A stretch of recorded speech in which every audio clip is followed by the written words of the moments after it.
Welcome back to Adversary, a Campfire Story. This is a 4-part miniseries, and today I'm going to read you Episode 2. Episode 2, The Hunger. Aiden's tummy rumbled. He'd spent much of the morning gathering sticks strong enough and pointy enough to roast hot dogs and marshmallows with. He knew marshmallows would be for later, long after dark, but that didn't stop him from imagining the marshmallows' ooey gooiness mixed in with the chocolate's melty eltiness and the graham crackers' crunchy unchiness. Aiden swallowed his spit. No drooling, Aiden. That's for girls and dogs. Boys rule, girls drool. Aiden stood over his stick pile at the tree line, maybe 20 yards behind his tent. He'd gathered a good 17 or so sticks, but he wanted more. He knew most of the boys would want to roast with 2 sticks at once, so it'd be safer to get more sticks. Better too much than too little. Aiden looked at the sky. Luckily, the sun was behind a cloud. Aiden knew that if he looked at the sun directly, he would probably be blind, and he didn't want to admit to his parents that he'd left his sunglasses at home. Dad won't notice, but if Mom sees them lying on the bed, I'll be in trouble for sure. Based on the sun's position behind the cloud, Aiden figured it was almost lunchtime. I'm starving, he said to nobody. Technically, Aiden had eaten breakfast, and technically he told his dad he was full, but the campfire oatmeal his dad had made was really bland. Aiden hadn't meant to lie, but at the time he really was full of all the campfire oatmeal he could eat. My tummy tricked me, he thought as it roared again. Soon, tummy, just a little bit longer and we'll have hot dogs. Several of the other boys were playing tag, and at least a couple were off with an adult exploring the campground. Aiden didn't care to do either of those things. He had a mission. Finding the right sticks for hot dogs was difficult business. Too thick, the stick would tear the hot dog and it'd fall into the fire. Too thin, the stick wouldn't be able to hold its weight. It would either droop and slip off the stick or it'd snap entirely. Either way, it's hot dogs in the fire. As much as Aiden liked tending the fire, he had no desire to give the fire perfectly good hot dogs. With each stick, he examined the thickness and tested how much it would bend under pressure. Aiden continued this process until he had 26 sticks. He would have continued, but he heard all the kids exclaiming about something over by the campfire. And Aiden didn't want to miss out on whatever was happening, especially if it was lunchtime. He hugged the sticks to his body and waddled to the campfire in what could only be described as a penguin run. The bundle blocked his vision, but that didn't stop Aiden from charging in the fire's direction. He crashed into his dad's back and the sticks went sprawling. Aiden fell onto his bottom in the dirt. His dad turned around and looked like he was about to yell, but he froze at the sight of Aiden and the 26 sticks. Hey, Dad. He started laughing. Aiden, you knocked down 3 different lawn chairs. You okay? I did? What are you doing with all those sticks? Trying to poke my eyes out? Aiden stood and brushed himself off. I was holding them up and down. It was perfectly safe. Still, I think you need to be more careful when... Aiden stopped paying attention to his dad. He didn't mean to, but behind his dad and a crowd of campers, a familiar coonskin cap towered above them all. His face appeared older and more wrinkled in the sunlight than in the firelight when Aiden had seen it last. Of course, it was the old mountain man, Mr. Grizzly. Aiden dashed around his still-talking father and crowded in behind the other kids, who were all vying for the mountain man's attention. Hi, Mr. Grizzly, Aiden called. Mr. Grizzly smiled as he looked at each child in the eye. There were just over a dozen kids, so Aiden was impressed that such an important adult would give them all the time of day. Good day, Tread Scouts. I was walking through the woods this morning hunting for food, and soon I found myself back in your neck of the woods. Mind if I share your fire for a bit? Aiden shouted, Mr. Grizzly, you should eat lunch with us. There's more than enough hot dogs. Mr. Grizzly gave a low chuckle. If it's all right with the adults, I suppose I could stay for a bit. Travis said, We didn't think you'd be back so soon, but there is plenty of food. You're welcome to stay. Timmy yelled, Tell another story! The other kids voiced agreement, and Mr. Grizzly laughed again. I'll earn my keep, yes indeed. Get me a hot dog and I will continue the story. Frank passed out fancy metal roasting sticks with wooden handles, and for a minute all Aiden could do was stand with his hands on his hips. His tummy rumbled again, and his dad called him over to one of the picnic tables. Hey, Band-Aid, he said, loud enough for only him to hear. You got those sticks for roasting, didn't you? Aiden nodded sadly. Sorry, son, but we're going to use Frank's sticks this time. His wife got those on sale at Biomart, so she'll be awfully disappointed if they don't get used. Can we keep yours by the firewood for backup? Aiden smiled and nodded. He and his dad moved the sticks to the firewood pile, and they joined the others in the delicious art of roasting hot dogs. Travis blessed the food, and everyone started munching. A couple of bites in, Mr. Grizzly said, You kept your side of the deal. It seems I owe you fine woodsman a story. Where to begin? Ah, yes. Once upon a time. Once upon a time, there was a lion. He was a fierce, beautiful lion with a thick mane and sharp, sharp teeth. The lion thought he was king of the jungle. Many called him that after all. For whatever reason, nobody ever thought about the one who planted the jungle, who filled the trees with vines and monkeys, who placed each of the plants in their homes, the rodents in their burrows. Surely such a creator would be considered king of the jungle, but no. The lion claimed to hold the crown. He did not rule the other animals like a king should. He wasn't a ruler, but a devourer. The devourer filled himself with everything he could eat. He ate everything he could get his teeth on. Though he was one lion, one might still call him a pride, for pride was his most abundant quality. He called himself Lucifer, the bright morning star. He was the little fire that turned into wildfire.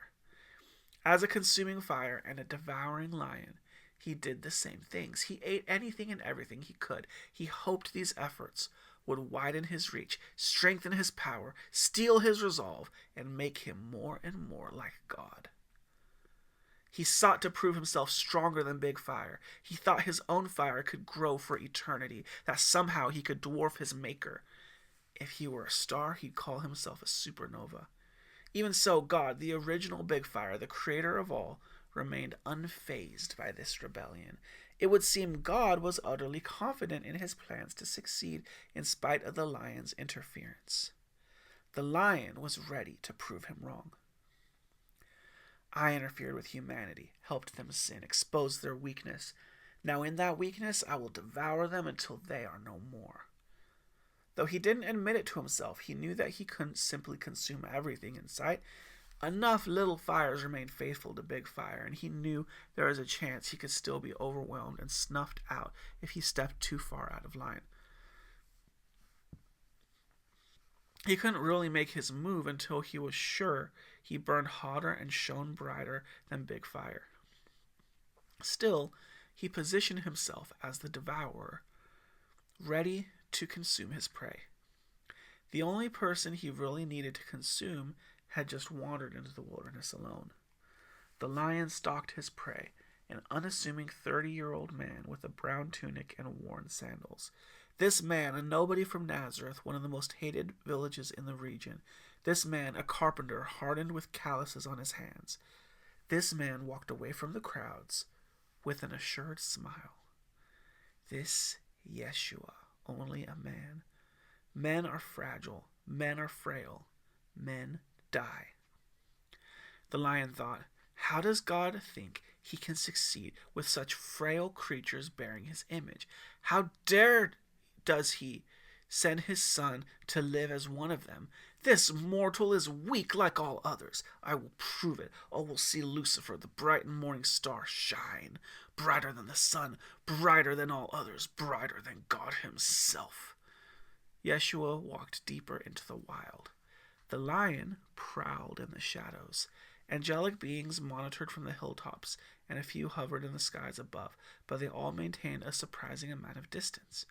Lucifer played it out over and over again in his mind. Just 3 bounds and a bite. Could I get there without angelic intervention? He knew it would be a foolish attempt. No matter how vulnerable the human could be, He knew the son of Big Fire wouldn't be snuffed out easily. The angels would defend Yeshua, but humans are vulnerable in other ways. I tricked Eve in a moment of hunger. I will test the man in his hunger. Without the tearing of claws or the clenching of jaws, the man will be defeated. Then I will rise. The lion smiled and stood on 2 legs. He changed form, his body churning like tendrils of flame, till he stepped out as a lithe, bipedal shadow. He walked almost like a human, and he stayed out of sight. He watched this weak son of man grow weaker. Yeshua made a small camp for himself, and he even started a fire, but he didn't eat anything. Days went by, and Yeshua busied himself with praying, drinking water from a nearby brook, and tending the fire. After some days, he broke camp and went even deeper into the wild. The farther in he ventured, the more wild animals crossed his path. When a hare came hopping by, Lucifer could hear what could only be the rumbling of the man's empty stomach. Yes, be hungry, be famished. The fasting debilitated Yeshua, but he continued to pray for much of the day. He praised God for his life, even as he starved. The whole thing amused Lucifer greatly. A gazelle darted across the game trail in front of Yeshua, almost knocking him down as it darted down a rocky hill. Yeshua dodged it but slipped and landed on some rocks. He took a minute to get up, brushed himself off, and continued his hike. As he did, the gazelle turned back and watched him, as if checking that he was uninjured. After a short break, the gazelle moved on while the man continued his journey. A curious fox followed his trail for a while. Yeshua actually beckoned it over and petted it.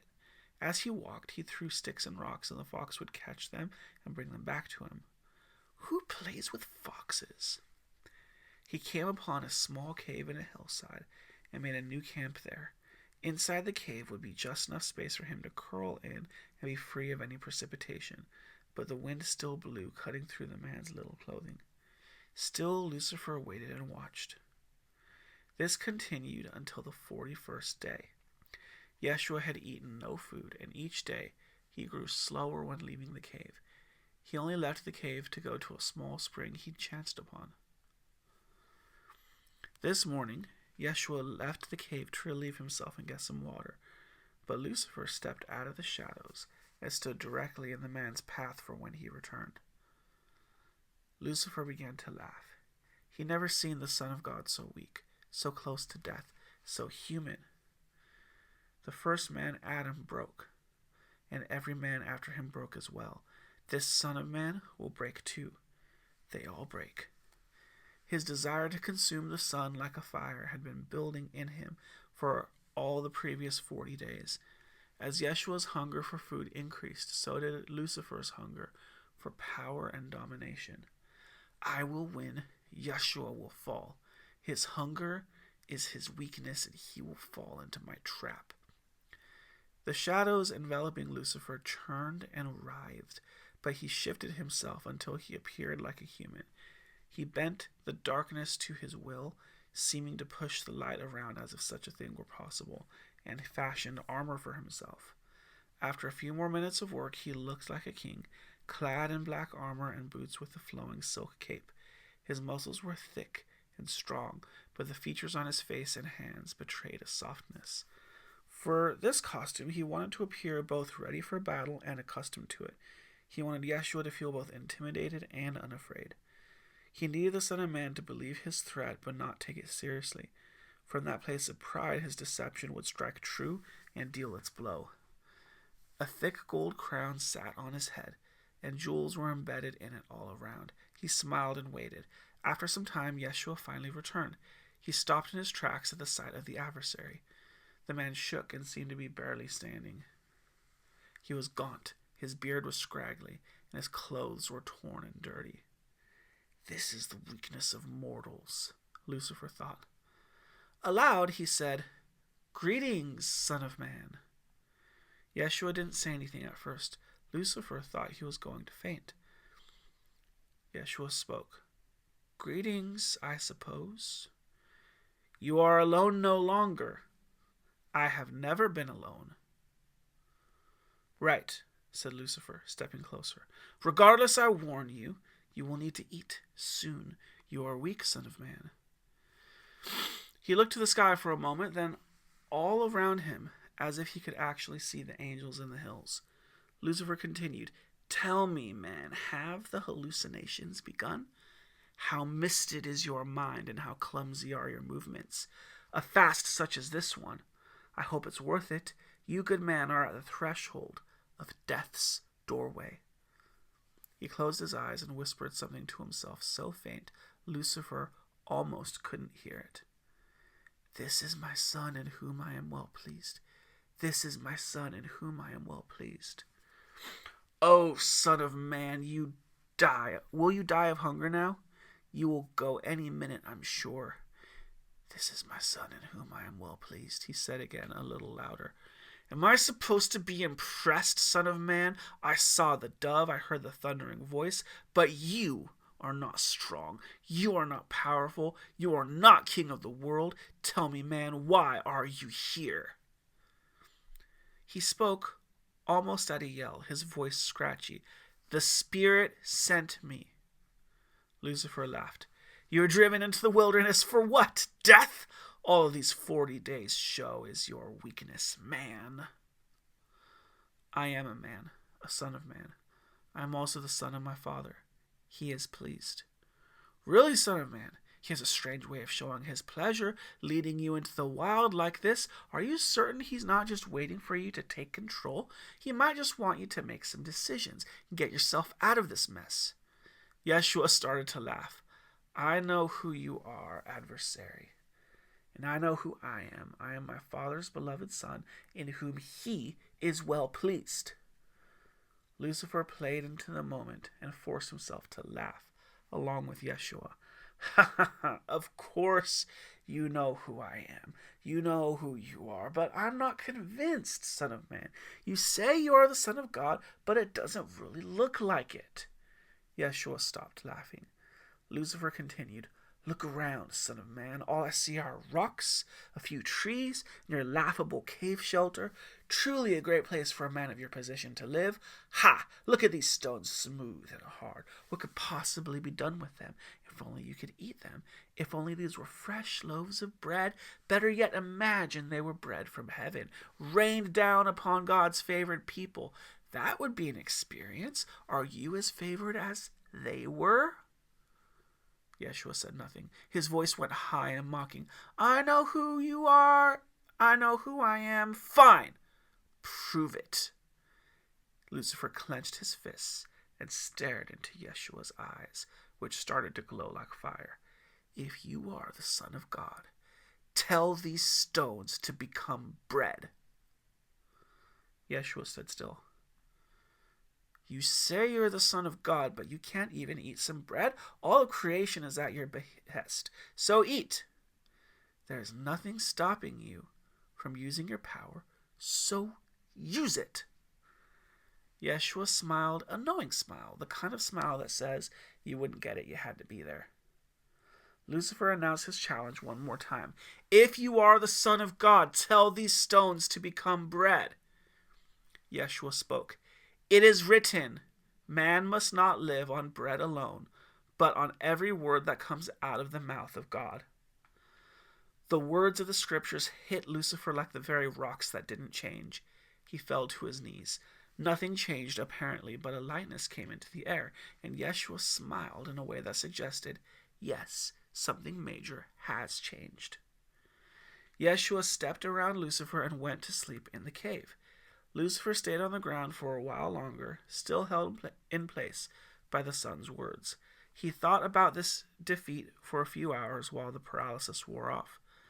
The first vulnerability Lucifer had sensed was the visceral weakness of the physical body, but Yeshua seemed stronger than he originally appeared. Lucifer had thought for sure he could get the man to trust his own distress above God's directive, but physical desire would not lead Yeshua into acting rashly. He would not step out of the script of Big Fire's story.